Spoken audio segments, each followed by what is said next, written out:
सबसे पहले तो मैं आपका स्वागत करता हूँ यहाँ आने के लिए और धन्यवाद करता हूँ कि आप हमारे इंस्टीट्यूट में आए हैं और डीप ब्रेन स्टिमुलेशन के बारे में हम लोग आज चर्चा करेंगे। तो डीप ब्रेन स्टिमुलेशन अगर मैं सरल शब्दों में समझाऊँ तो एक पेसमेकर है। जैसे हार्ट में पेसमेकर लगते हैं उसी तरह ब्रेन में पेसमेकर लगता है और ये कोई नई सर्जरी नहीं है। ये सर्जरी काफ़ी पहले हुई थी 1989 में। सर्जरी के बारे में विस्तार से डॉक्टर आनंद बताएंगे, हमारे न्यूरोसर्जरी कलीग जो है। और एक लेख मैंने लिखा था, न्यूरोलॉजी इंडिया काफ़ी एक फेमस जर्नल है न्यूरोलॉजी न्यूरोसर्जरी का। ये लेख लिखा था हमने 10 साल पहले 2015 में और 25 साल की हिस्ट्री लिखी थी पूरी कि 25 साल डीप ब्रेन स्टिमुलेशन में क्या हुआ।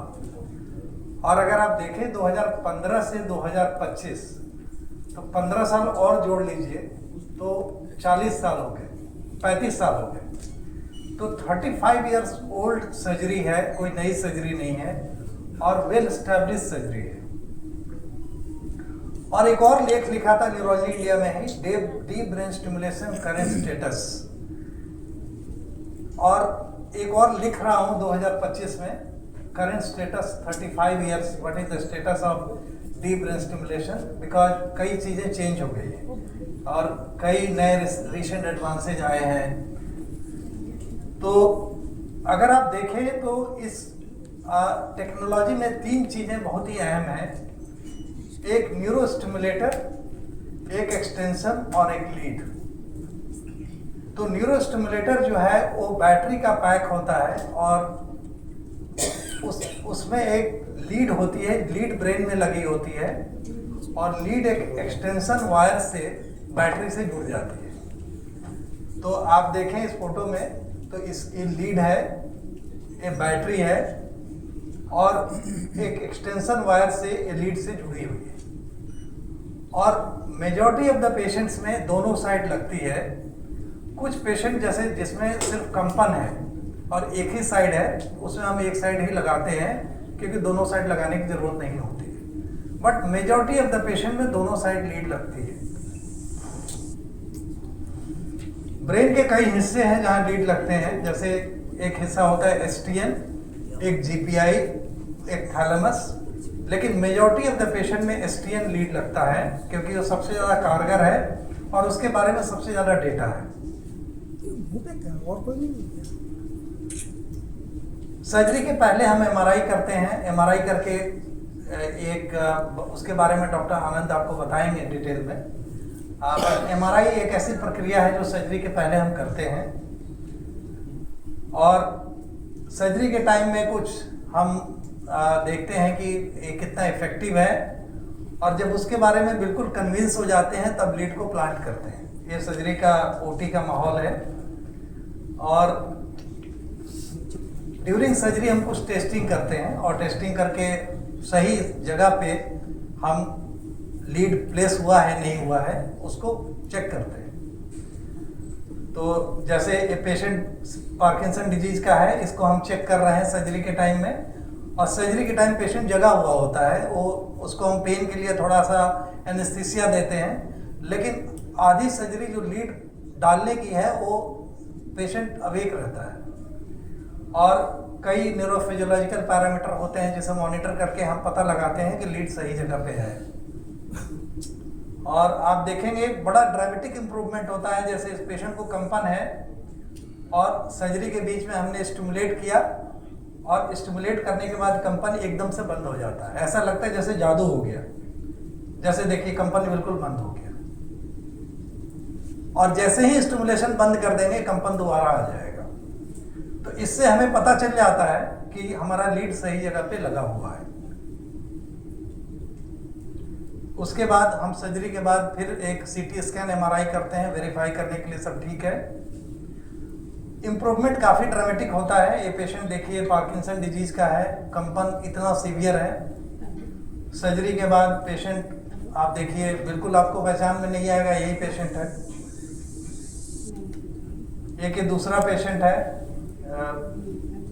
लीवोडोपा पार्किंसन का ट्रीटमेंट है, उसके लेने के बाद डिस्क्रीजिया होता है, इतना सीवियर होता है पेशेंट चल नहीं पाता, खड़ा नहीं हो पाता।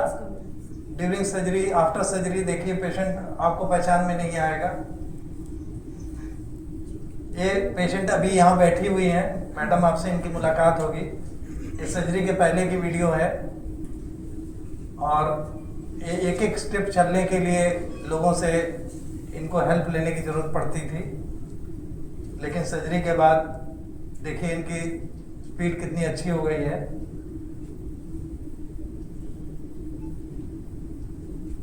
एक और पेशेंट है, यंग पेशेंट है, पार्किंसन डिजीज का, 38 ईयर ओल्ड। सर्जरी किया, सर्जरी करने के बाद इनकी कंपन ख़त्म हो गई, वॉकिंग भी बेटर हो गया।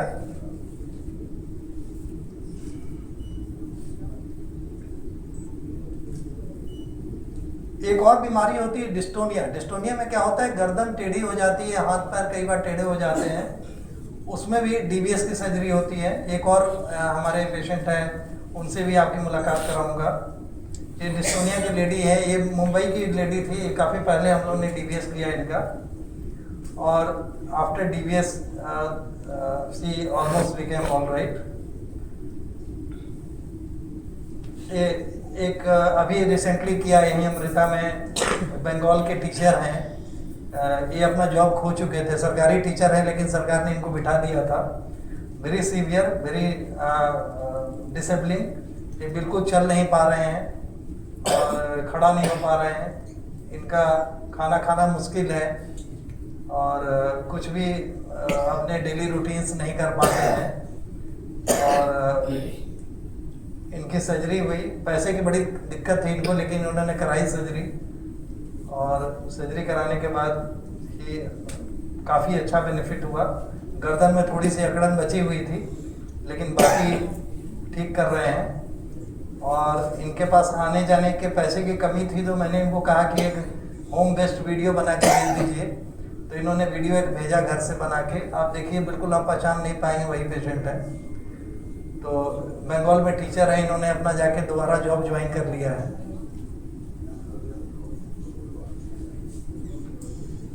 एक मैडम बैठी हैं यहाँ पे, ये देखिए इनके सर्जरी के पहले की वीडियो, झुक के चलती थी।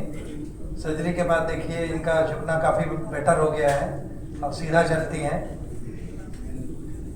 ये अपने पोते के साथ फुटबॉल खेलती थी सर्जरी के पहले, देखिए कैसे झुक के चल रही है। सर्जरी के बाद देखिए कितने अच्छे से फुटबॉल खेल रही हैं, आपको पहचान में नहीं आएगा। Thank you. मैं Sanjay Pandey, Amrita hospital, department of neurology विभागाध्यक्ष बोल रहा हूँ। और हमने 30 डीबीएस के पेशेंट किए हैं, और डीबीएस एक ऐसी सर्जरी है जो कि काफ़ी एडवांस सर्जरी है। और डीबीएस में हम ब्रेन में एक पेसमेकर इम्प्लांट करते हैं, और पेसमेकर इम्प्लांट करने से कई तरह के पेशेंट्स को बेनिफिट होता है।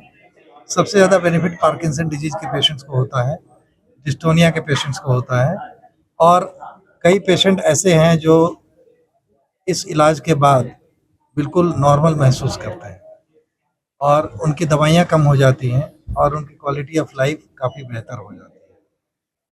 तो मैं ये कहना चाहूँगा कि अगर किसी को कंपन है, हाथ पांव कांपते हैं या सिर कांपता है, तो उसको लाइटली ना ले। हमने देखा है कि भ्रांति है लोगों में, जैसे ही कोई कंपन का मरीज दिखता है या कंपन वाला इंसान दिखता है, तो लोग आपस में कहानी सुनाते हैं कि ये बुढ़ापे का कंपन है, और बुढ़ापे में सबको कंपन होता है। ये बहुत ही बड़ा भ्रम है। बुढ़ापे में कंपन नहीं होता है। अगर किसी को कंपन है तो उसका कुछ कारण जरूर है, और कंपन अगर बुढ़ापे में हो तो उसको सीरियसली लें। लेकिन अगर किसी को कंपन 30-40 साल की एज में हो जाए, 50 साल की एज में हो जाए, तब तो और भी गंभीर समस्या है। तब तो बहुत ज़्यादा पॉसिबिलिटी है कि उनको पार्किंसन डिजीज हो सकता है। मैंने कुछ वीडियोस दिखाए जिसमें डिस्टोनिया के पेशेंट थे, जिनके हाथ पांव अकड़ गए और उछल नहीं पा रहे थे, खा नहीं पा रहे थे, बैठ नहीं पा रहे थे। ऐसे पेशेंट का जीवन कितना मुश्किल है, आप देख लीजिए। वो मीटिंग में जाते हैं, स्कूल में पढ़ाने जाते हैं, अगल बगल में जाते हैं, 4 लोग टोकते हैं उनको कि भाई क्या हो गया, क्या दिक्कत है। क्यों हाथ पांव अकड़ गए हैं, हाथों में क्यों कंपन आ रही है। तो आप देखिए मरीज की मनोदशा देखिए कैसी है। तो अगर उस मरीज को जरा भी फायदा होता है तो आप उसकी क्वालिटी ऑफ लाइफ कितनी बेहतर हो जाती है। तो अगर आपके आसपास कोई भी इस तरह का मरीज दिखे जिसको कंपन है, जिसको हाथ पांव में अकड़न है, उसको आप बताइए कि हाँ जी, इसको सीरियसली लीजिए, इसको लाइटली मत लीजिए और इसका इलाज कराइए। इलाज कराने से आजकल इलाज इतने अच्छे आ गए हैं कि आपने देखा ऐसे लगता है जैसे जादू हो गया मरीज को। जो मरीज बिल्कुल चल नहीं पा रहा था, बैठ नहीं पा रहा था, मरीज दौड़ने लगा, मरीज अपना काम करने लगा। तो आप मीडिया से आए हैं, आप का बहुत बड़ा रोल है समाज में सही जानकारी पहुंचाना। और आप जितनी जानकारी पहुंचे, जितनी पहुंच आपकी है उतनी किसी की नहीं है ना। जैसे हिंदी में कहते हैं कि जहां न पहुंचे रवि वहां पहुंचे कभी। तो जहां कोई नहीं पहुंच सकता वहां मीडिया पहुंचता है, वहां प्रिंट मीडिया पर पहुंचता है। और इलेक्ट्रॉनिक मीडिया आने के बाद तो खैर तहलका मच गया है। तो आप का बहुत बड़ा रोल है इसको डिसेमिनेट करने का और इसको प्रसारित करने का, इसको समाज में पहुंचाने का। कि अगर आसपास में कोई मरीज है वो पढ़ ले। हमारे पास भी मरीज आते हैं, पेपर की कटिंग लेके आते हैं, कहते हैं कि देखिए पेपर में छपा है, ये सही है नहीं है। तो कहने का मतलब मरीज आपके बात पर बहुत भरोसा करता है और जो आप छापते हैं उस पर बहुत भरोसा करता है। तो आप इसको ठीक से अगर जानकारी पहुंचाएं तो समाज का बहुत बड़ा भला होगा।